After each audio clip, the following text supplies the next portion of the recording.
Hello students, science video lectures में एक बार फिर आपका स्वागत है। जैसा कि आप जानते हैं कि हम 10th क्लास का पहला अध्याय पढ़ रहे हैं, तो आज हम पढ़ेंगे रासायनिक अभिक्रियाओं के प्रकार। इससे पहले हम पढ़ चुके हैं अभिक्रिया क्या होती है, रासायनिक समीकरण क्या होता है और रासायनिक अभिक्रियाओं को किस प्रकार संतुलित किया जाता है। तो आज हम पढ़ेंगे रासायनिक अभिक्रियाओं के प्रकार। तो सबसे पहले क्वेश्चन आता है कि रासायनिक निक अभिक्रियाएं अभिक्रियाएं किस प्रकार प्रकार होती हैं। तो इसके लिए हम जानते हैं कि परमाणु जुड़कर अणु बनाते हैं, यौगिक बनाते हैं, और यौगिकों में परमाणु आबंध की सहायता से जुड़े हुए होते हैं। तो रासायनिक अभिक्रियाओं में क्या होता है कि यौगिक अभिकारक के जो यौगिक हैं उनमें से आबंध टूटते हैं और परमाणुओं की पुनर्व्यवस्था होती है, रीअरेंजमेंट होती है, और रीअरेंजमेंट के बाद उत्पाद में नए आबंध बनते हैं। उदाहरण के लिए जैसे ये है हमारे पास मीथेन, ऑक्सीजन के साथ अभिक्रिया करके कार्बन डाइऑक्साइड तथा जल का निर्माण होता है इस अभिक्रिया में। तो यहां क्या होगा कि कार्बन और हाइड्रोजन का बंध टूटेगा, ऑक्सीजन ऑक्सीजन का बंध टूटेगा, और किसका बंध बनेगा, कार्बन और ऑक्सीजन का बंध बनेगा, और हाइड्रोजन और ऑक्सीजन का। तो इसमें रीअरेंजमेंट हुई, पुनर्व्यवस्था हुई कि कार्बन किसके साथ जाएगा, ऑक्सीजन के साथ, हाइड्रोजन भी दूसरे ऑक्सीजन के साथ जाएगा, और कार्बन और ऑक्सीजन का नया आबंध बनेगा, हाइड्रोजन और ऑक्सीजन का नया आबंध बनेगा। तो इस प्रकार हम कह सकते हैं कि रासायनिक अभिक्रियाएं अभिकारकों के आबंध टूटने के बाद उनमें रीअरेंजमेंट, पुनर्व्यवस्था होने के बाद नए आबंध बनते हैं और उसी के फलस्वरूप रिएक्शंस होती हैं, अभिक्रियाएं होती हैं। तो ये तो हुआ कि रासायनिक अभिक्रियाएं किस प्रकार होती हैं।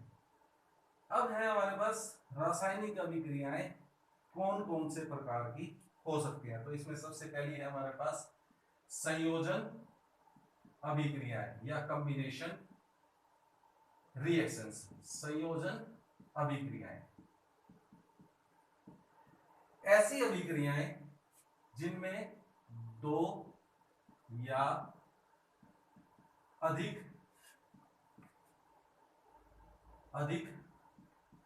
अभिकारक जुड़कर एकल उत्पाद का निर्माण करते हैं।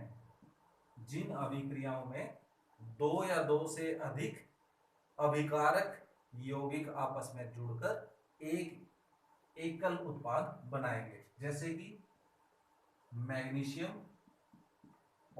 ऑक्सीजन के साथ जुड़कर मैग्नीशियम ऑक्साइड, यहां क्या है, दो अभिकारक हैं और क्या बनाएंगे, एक एकल उत्पाद बनाएंगे। तो ये क्या है, एक संयोजन अभिक्रिया है।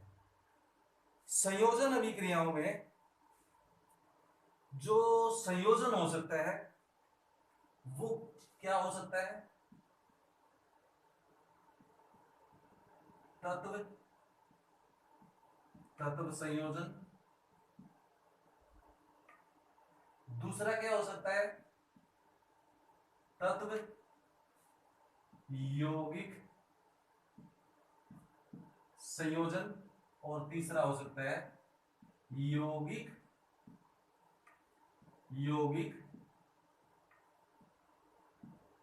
संयोजन। तो इसी आधार पर हम संयोजन अभिक्रियाओं को 3 श्रेणियों में बांट सकते हैं। तो इसके उदाहरण है जैसे तत्व तत्व संयोजन का उदाहरण ये है। एक और उदाहरण लिख सकते हैं जैसे O2 जल का निर्माण, हाइड्रोजन और ऑक्सीजन मिलके जल का निर्माण करते हैं, इसमें 2 तत्वों का संयोजन हो रहा है। इसी तरह से यहां तत्व जैसे कि ऑक्सीजन सल्फर डाइऑक्साइड के साथ अभिक्रिया करके सल्फर ट्राइऑक्साइड बनाएगा। तो यहां पर क्या हो रहा है, एक यौगिक का और एक तत्व का संयोजन हो रहा है। यौगिक यौगिक संयोजन में हम उदाहरण ले सकते हैं जैसे CaO कैल्शियम ऑक्साइड, जल कैल्शियम हाइड्रोक्साइड, कैल्शियम ऑक्साइड जल कैल्शियम हाइड्रोक्साइड। इसे शुष्क चूना भी कहते हैं या चूना पाउडर भी कहते हैं। और ये जल के साथ क्रिया करके बुझा हुआ चूना कहलाता है। तो बुझे हुए चूने का सूत्र क्या है, कैल्शियम हाइड्रोक्साइड CaOH2। शुष्क चूने का क्या है, कैल्शियम ऑक्साइड। ये कौन सा है, शुष्क चूना। ये कौन सा है, बुझा हुआ चूना। और इस बुझे हुए चूने का, या यूं भी कह सकते हैं कि शुष्क चूने को जल से अभिक्रिया करके बुझे हुआ चूना बनता है और इसी का उपयोग घरों में सफेदी करने के लिए होता है। कौन से पदार्थ का होता है, बुझे हुए चूने का उपयोग किसके लिए, सफेदी करने के लिए होता है। या क्या बोल सकते हैं, शुष्क चूने के जलीय विलयन का, ऐसे भी बोल सकते हैं, क्योंकि शुष्क चूना जल के साथ अभिक्रिया करके क्या बनाएगा, बुझा हुआ चूना। बुझा हुआ चूना। अब जो है ऐसा क्या होता है कि बुझे हुए चूने से पुताई करने के कुछ समय बाद दीवारों पर चमक आ जाती है। तो उसमें क्या होता है कि जो बुझा हुआ चूना है कैल्शियम हाइड्रोक्साइड, ये का वायु में उपस्थित कार्बन डाइऑक्साइड के साथ अभिक्रिया करके कैल्शियम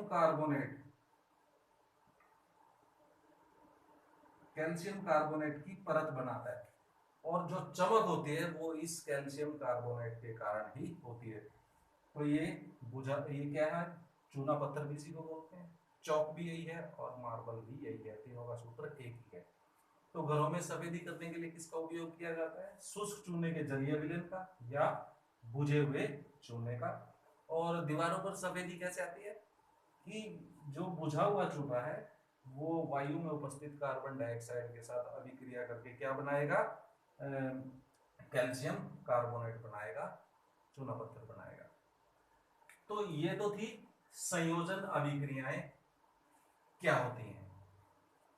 अब हम बात करेंगे वियोजन अभिक्रियाएं। वियोजन अभिक्रियाएं क्या होती हैं और उनको किस प्रकार से संपन्न कराया जाता है। वियोजन अभिक्रियाएं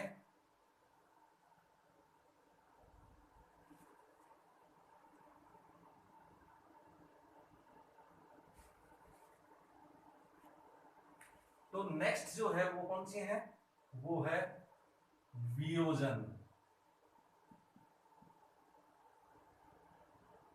अभिक्रियाएं या अपघटन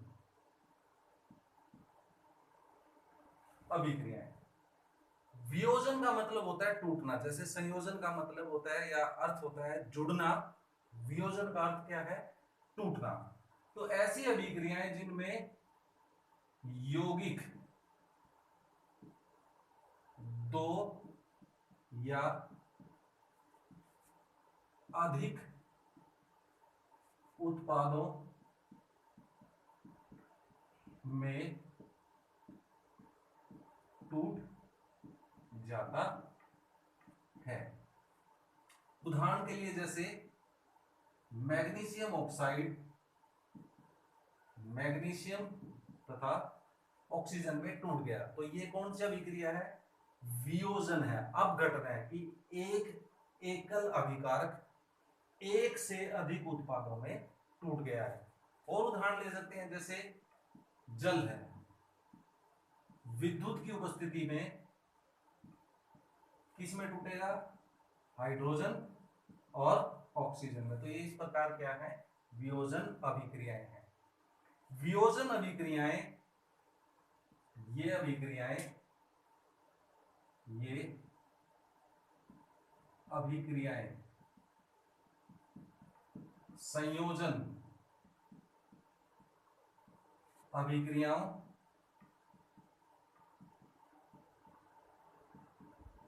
का पूरक होती हैं। पूरक का मतलब होता है उल्टा, रिवर्स। तो क्यों होती है? देखो, संयोजन का रिवर्स, संयोजन में क्या होता है? दो या दो से अधिक अभिकारक आपस में जुड़ेंगे। जैसे ऊपर वाले अभिक्रिया को करें तो संयोजन में हमने इस अभिक्रिया को ऐसे दिखाया था, मैग्नीशियम ऑक्सीजन क्या बनाएगा? Magnesium oxide. ये दोनों क्या हो रहे हैं? जुड़ रहे हैं। जुड़कर क्या बना रहे हैं? एक कल उत्पाद बना रहे हैं। जबकि यहां क्या दिखाया गया? उल्टा दिखाया गया है कि एक यौगिक को एक से अधिक यौगिकों में या तत्वों में तोड़ा गया है। तो इस प्रकार चूंकि वियोजन अभिक्रियाओं को संयोजन का रिवर्स या उल्टा इसलिए या पूरक इसलिए कहा जाता है क्योंकि वियोजन अभिक्रियाओं में एक से अधिक उत्पाद बनते हैं, जबकि संयोजन अभिक्रियाओं में एक से अधिक अभिकारक जुड़ते हैं। तो एक में तो क्या होता है? जुड़ते हैं इसमें, और वियोजन में क्या होता है? टूटते हैं एक से अधिक में। तो इसलिए इनको क्या कहा जाता है? एक दूसरे का पूरक कहा जाता है। अब इन अभिक्रियाओं को, वियोजन अभिक्रियाओं को वियोजन अभिक्रियाओं को ऊष्मा, प्रकाश तथा विद्युत से संपन्न कराया जा सकता है। तो हम ऐसी अभिक्रियाओं के, वियोजन अभिक्रियाओं के उदाहरण पढ़ेंगे, जैसे कि ऊष्मा से, कि कौन कौन सी ऐसी अभिक्रियाएं हैं जिनमें वियोजन क्रिया को ऊष्मा से कराया जाता है। जैसे कैल्शियम कार्बोनेट, ऊष्मा से क्या बनेगा? शुष्क चूना कैल्शियम ऑक्साइड और कार्बन डाइऑक्साइड। इसी तरह से दूसरा उदाहरण ले सकते हैं हम, फेरस सल्फेट का वियोजन। ये भी ऊष्मा की उपस्थिति में क्या बनाएगा? Fe2O3 SO2 and SO3। तो ये किसके हैं? ऊष्मा से हो रहा है वियोजन अभिक्रिया। इसी तरह से प्रकाश द्वारा वियोजन अभिक्रियाओं के उदाहरण है, जैसे कि सिल्वर ब्रोमाइड। प्रकाश की उपस्थिति में सिल्वर तथा ब्रोमीन में वियोजित हो जाएगा या टूट जाएगा। दूसरा उदाहरण भी है इसमें, सिल्वर क्लोराइड। ये भी इसी प्रकार प्रकाश की उपस्थिति में सिल्वर तथा क्लोरीन में वियोजित होगा। और इन अभिक्रियाओं को, खास करके ऊपर वाली अभिक्रियाओं को, श्वेत, श्याम, फोटोग्राफी,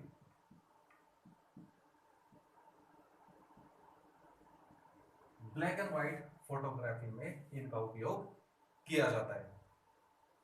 अब जो तीसरा बच गया कि विद्युत द्वारा, तो उसका उदाहरण है जल का वियोजन। जल का वियोजन, जैसे विद्युत से क्या बनेगा, जल और ऑक्सीजन। तो जल का विद्युत की सहायता से हाइड्रोजन और ऑक्सीजन में वियोजन भी क्या है, अपघटन या वियोजन अभिक्रिया है। तो इस तरह से ये हमने उदाहरण पढ़े कि कैसे वियोजन अभिक्रियाओं को ऊष्मा द्वारा, प्रकाश द्वारा या विद्युत द्वारा संपन्न कराया जा सकता है। तो ये था हमारे पास संयोजन और वियोजन अभिक्रियाएं। अब इनसे संबंधित कुछ क्वेश्चन हैं दोनों अभिक्रियाएं से, अभिक्रियाओं से। तो जो परीक्षाओं में पूछे जाते हैं, तो क्वेश्चन में बोल देता हूं। पहला है जैसे कि संयोजन अभिक्रियाएं क्या होती हैं, एक उदाहरण दीजिए। अभी हम पढ़ चुके हैं इसमें। इसी तरह से वियोजन अभिक्रियाएं क्या होती है, एक उदाहरण दीजिए। तीसरा जो क्वेश्चन है वो है कि वियोजन अभिक्रियाओं को संयोजन अभिक्रियाओं के विपरीत या पूरक क्यों कहा जाता है। तो ये अभी हमने पढ़ा था कि पूरक क्यों बोलते हैं, कि एक में संयोजन होता है, अभिकारक जुड़ते हैं, और एक में अभिकारक टूटते हैं, इसलिए एक दूसरे का उल्टा है। चौथा जो क्वेश्चन है कि घरों में सफेदी करने के लिए किस यौगिक का या किस पदार्थ का उपयोग किया जाता है। तो उसके लिए किसका उपयोग किया जाता है, शुष्क चूने के जलीय विलयन का या बुझे हुए चूने का। और दीवारों पर अगला जो क्वेश्चन है कि दीवारों पर बुझे हुए चूने से पुताई करने पर सफेदी किस यौगिक के कारण आती है। तो वो है कैल्शियम कार्बोनेट। चूना पत्थर भी बोलते हैं उसको, चौक भी बोलते हैं और मार्बल भी बोलते हैं।